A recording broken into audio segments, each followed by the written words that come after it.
अस्सलाम वालेकुम वरहमतुल्लाह। नाज़रीन, किसी के एहसासात को समझना, किसी के जज्बात की कद्र करना, किसी की इज़्ज़त नफ्स का ख्याल रखना, किसी के उन बातों को भी सुन लेना जो उसने भले ही अपने ज़बान से ना कही हो, लेकिन आपने उसको फिर भी इसके बावजूद भी उसके ताल्लुक़ के नतीजे में और एक दर्द दिल आपके पास है, तो इसकी वजह से आप उसकी बातों को समझ गए, हालांकि उसने बात ज़बान से अदा ना की। या उन चीज़ों को भी पढ़ लेना जो लिखी ना गई हो। ये एक इंसानी नफ्स की और इंसानी शख्सियत की एक बहुत बुनियादी खूबी है। देखिए, आप एक अच्छे शख्सियत अगर बनना चाहते हैं तो आपके अंदर लोगों के एहसासात, लोगों के जज्बात, लोगों की इज्जत नफ्स का पास और लिहाज होना बेइंतहा ज़रूरी है। देखिए, हर आदमी हर बात नहीं कहता। कितने सारे लोग ऐसे होते हैं जिनके अंदर जज्बात का और एहसासात का एक तूफान मचा हुआ होता है, लेकिन वो चीज़ उनकी ज़बान तक नहीं पहुंचती है। लेकिन वाक़तन अगर आप एक बड़े शख्स हैं, एक बड़ी शख्सियत बनना चाहते हैं, आप लोगों को मुतासिर करना चाहते हैं, आप एक अच्छे अखलाक और हुस्न अखलाक का मुज़ाहरा करना चाहते हैं, तो आपके अंदर ये खूबी होनी चाहिए कि वो बातें जो सामने वाला अपने ज़बान से ना कहें, फिर भी आप उसकी बातों को समझ जाएँ। दोस्तों, इस हवाले से मैं रसूलुल्लाह सल्लल्लाहु अलैहि वसल्लम की एक बहुत ही खूबसूरत वाक़या जो मुझे बेइंतहा पसंद है, सीरत के वो चंद वाक़यात जिसे सुनकर एक अजीब कैफियत आदमी के ऊपर तारी होती है, तो वो वाक़ये में से एक वाक़या जो मैं आपको सुनाना चाहता हूँ। आप जानते हैं, अबू हुरैरा रज़ियल्लाहु तआला अन्हु एक बहुत ही मशहूर सहाबी है। असहाब सुफ़्फ़ा में आप शामिल थे।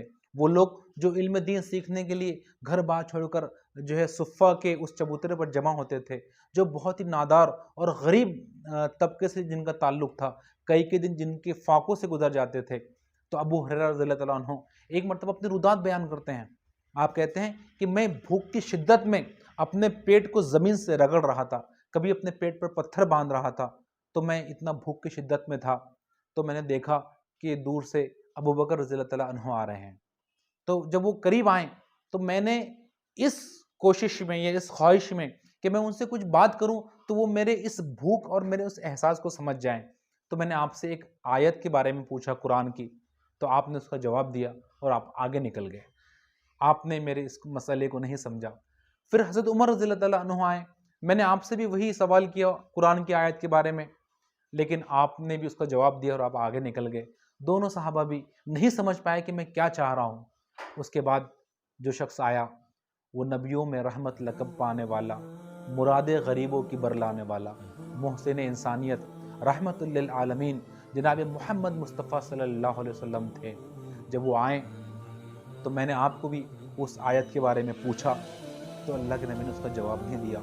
मेरी तरफ देखा और मुस्कुरा दिए, गोया कि उन्होंने मेरी पूरी कैफियत को ताड़ लिया हो, मेरे एहसासात को समझ लिया हो, और फिर ये कहना चाह रहे हो, अबू हुरैरा क्या तुम भूखे हो? तो अल्लाह के नबी सल्लल्लाहु अलैहि वसल्लम ने, मैंने कहा कि अल्लाह के रसूल, मैं कई दिनों का भूखा हूँ। फिर अल्लाह के नबी सल्लल्लाहु अलैहि वसल्लम ने मुझे अपने साथ ले गए, अपने घर ले गए, और फिर घर में जब गए, घर में पूछा कि क्या है, तो एक दूध का प्याला था जो कहीं से आया हुआ था। तो अल्लाह के नबी सल्लल्लाहु अलैहि वसल्लम वो प्याला लेकर मेरे पास आए, तो मुझे लगा कि वो प्याला अल्लाह के नबी मुझे इनायत कर देंगे, लेकिन अल्लाह के नबी ने कहा कि जाओ असहाब सुफ़्फ़ा को बुला कर लेकर आओ, तमाम लोगों को लेकर आ जाओ। तो अबू हुरैरा कहते हैं कि मैं ये समझता था कि वो प्याला मुझे ही कम पड़ जाएगा, अब तो अल्लाह के रसूल ने तमाम लोगों को बुला लिया है। जब तमाम लोग आ चुके, तो अल्लाह के नबी ने मुझे कहा कि ए अबू हुरैरा, मैंने कहा कि अल्लाह के रसूल हाजिर हूँ। तो अल्लाह के नबी ने कहा कि सबको ये दूध पिला दो। तो मैं एक एक सहाबी के पास वो प्याला देता, वो उससे सैर हासिल करके दूध पीता, फिर वो प्याला आगे बढ़ा लेता। हर किसी सहाबी ने सैर होकर उस एक छोटे से प्याले से दूध पिया। फिर वो प्याला मेरे पास आया, अल्लाह के नबी ने मुझे पीने का हुक्म दिया, मैंने सैर होकर दूध पिया। तो अल्लाह के नबी ने कहा कि और पियो, मैंने दोबारा पिया। अल्लाह के नबी बार बार मुझसे कहते रहे, आखिर को मुझे कहना पड़ा, अल्लाह के नबी अब मैं वो दूध नहीं पी सकता, मैं पी चुका हूँ। फिर उसके बाद अल्लाह के नबी ने आखिरी में उस दूध को पिया। दोस्तों, ये वो शख्सियत थे। ज़रा बताएं कि आपको इस वाक़े और इस तरह के कई सारे वाक़यात को सुनने के बाद क्या रसूलुल्लाह से मोहब्बत में इजाफा नहीं होगा? कि आपको एक अजीब किस्म का लगाव रसूलुल्लाह से नहीं होगा? कि क्या शख्सियत थी आपकी, कि अबू हुरैरा की जो कैफियत थी, जो अबू हुरैरा कहना चाह रहे थे, जो बताना चाह रहे थे, अल्लाह के नबी ने फ़ौरन से उसको जांच लिया। यानी ये कि अबू हुरैरा कोई सवाल नहीं पूछना चाहते हैं, बल्कि अबू हुरैरा اپنی بھوک کی کیفیت کا اور شدت کا اظہار کرنا چاہتے ہیں، اور اللہ کے نبی صلی اللہ علیہ وسلم اس بات کو سمجھ گئے۔ دوستو، یہی وہ شخصیت تھی رسول اللہ صلی اللہ علیہ وسلم کی۔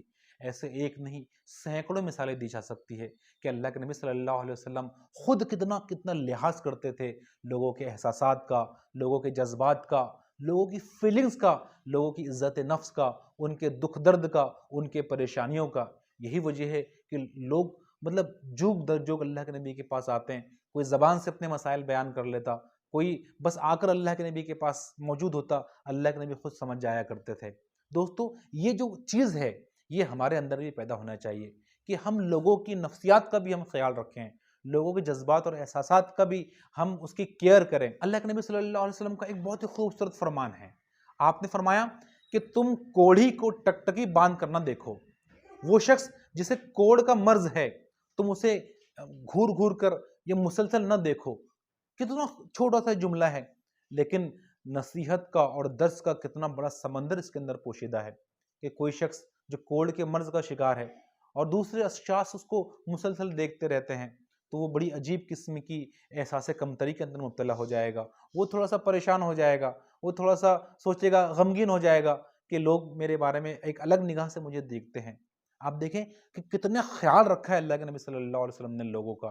دوستو، ایک تیسری مثال میں آپ کے سامنے پیش کرتا ہوں۔ اللہ کے نبی صلی اللہ علیہ وسلم کا ایک دوست تھا، وہ دیہات کے رہنے والے تھے، ظاہر ان کا نام تھا۔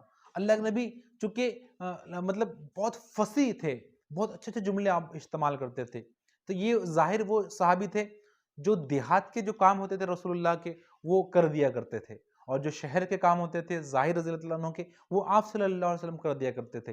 تو جو جملہ آپ کہتے تھے کہ ظاہر میرے دیہات ہے اور میں ظاہر کا شہر ہوں، ایک مرتبہ یہ ظاہر مدینہ کے بازار کے اندر کوئی چیز فروخت کر رہے تھے۔ اللہ کے نبی صلی اللہ علیہ وسلم گئے اور پیچھے سے ان کو پکڑ لیا۔ یہ آپ کی خوش مزاجی تھی، یہ آپ کا اپنے صحابہ کے ساتھ تعلق تھا، بہت ہی فرینک آپ صحابہ کے ساتھ رہتے تھے۔ پکڑ لیا اور پھر آپ کی آنکھوں کو ایسا اپنے ہاتھوں سے بند کر لیا اور بازار میں اعلان کرنے لگے زور زور سے کہ کون ہے جو اس غلام کو خریدے گا، کون ہے جو اس غلام کو خریدے گا۔ تو ظاہر رضی اللہ تعالیٰ عنہ پہلے تو سمجھ نہیں پائے تھے کون ہے، لیکن جب معلوم ہو گیا کہ رسول اللہ ہے تو اپنی پیٹھ کو رسول اللہ کے سینے سے ایسے محبت سے ایسے مسلنے لگے اور ایک بات کہی کہ اے اللہ کے رسول، اس حقیر سے غلام کو کون خریدے گا، اور کوئی خریدے گا بھی تو اس کی قیمت نہیں، بہت کم ملے گی آپ کو۔ دیکھیں، یہ وہ موقع تھا کہ اس موقع پر اگر رسول اللہ ظاہر کے اس جملے کو جوں کو تو سن لیتے، کوئی کلیریفیکیشن نہیں دیتے، کوئی آپ کو مطلب اپریشیٹ نہیں کرتے، اس جملے کو کریکٹ نہیں کرتے، تو ظاہر رضی اللہ تعالیٰ عنہ یہی سمجھتے گا کہ ہاں واقعتاً میں حقیر ہوں، میری کوئی ویلیو نہیں ہے، اس لیے رسول اللہ نے کوئی بات اس وقت نہیں کہی تھی۔ فوراً سے رسول اللہ نے کہا، جب ظاہر نے کہا کہ میں تو حقیر ہوں اور میں اس غلام کو کون خریدے گا، اور خریدے گا تو بہت کم قیمت آپ کو ملے گی، تو رسول اللہ نے کہا کہ اے ظاہر، تم اللہ کی نظر میں حقیر نہیں ہو۔ دوستو، میں یہ سوچتا ہوں کہ کتنے صحابہ ہیں جو ایک دم مطلب مچل گئے ہوں گے کہ کاش کہ رسول اللہ ہمارے لیے بھی ایسا کوئی جملہ استعمال کر لیتے۔ ایک چوتھی مثال اور آخری مثال، ایک صحابی ہیں، اللہ کے نبی صلی اللہ علیہ وسلم نے ان سے ایسا ہاتھ ملایا تو ان کے ہاتھ بہت رف تھے، تو رسول اللہ نے ان سے پوچھا کہ کیا کرتے ہو؟ کہا کہ اللہ کے رسول، میں ایک مزدوری کرتا ہوں، میں جنگل جاتا ہوں، لکڑیاں توڑتا ہوں، بازار میں لا کر پھر ان کو فروخت کرتا ہوں، اور جو کچھ پیسے ملتے ہیں اپنے گھر والوں کا، بیوی بچوں کا پیٹ پالتا ہوں۔ رسول اللہ نے یہ بات سنی تو فوراً سے رسول اللہ نے ان کے ہاتھوں کو ایسا لیا اور اس کو چوم لیا اور اس کو چومتے رہے۔ میں اس واقعے کے پس منظر میں اکثر سوچتا ہوں کہ کتنے اور صحابہ اکرام ہیں جو اس خواہش کو لے کر انتقال کر گئے ہو گئے کہ کبھی ایسا وقت آئے کہ رسول اللہ ہمارے بھی ہاتھوں کو اس فرط محبت سے چوم لے۔ دوستو، ایک غریب صحابی تھے، ایک مزدور صحابی تھے، اور رسول اللہ کی اتنی بڑی شخصیت ہے، لیکن آپ نے آپ کی محنت کا، آپ کی حلال روزی کا، آپ کے احساسات کی قدر کی، آپ کی حوصلہ افزائی کے لیے آپ نے بڑھ کر آپ کے ہاتھوں کو چوم لیا۔ تو دوستو، آپ کتنے بھی بڑے ہیں، آپ کتنے بھی بڑے مقام و مرتبے پر ہے، آپ بہت امیر ہیں، آپ بہت مشہور ہیں، جو کچھ بھی آپ ہیں، لیکن حقیقتاً آپ بڑے اسی وقت کہلائے جائیں گے، اور اللہ اور اس کے رسول کی نظر میں اسی وقت آپ بڑے ہوں گے اور معزز ہوں گے جب آپ کے اندر یہ صفات ہوگی کہ آپ غریبوں، ناداروں اور کمزوروں کا خیال رکھنے والے بنیں گے، ان کے احساسات کا اور جذبات کی قدر کرنے والے بنیں گے۔ جزاک اللہ، شکریہ۔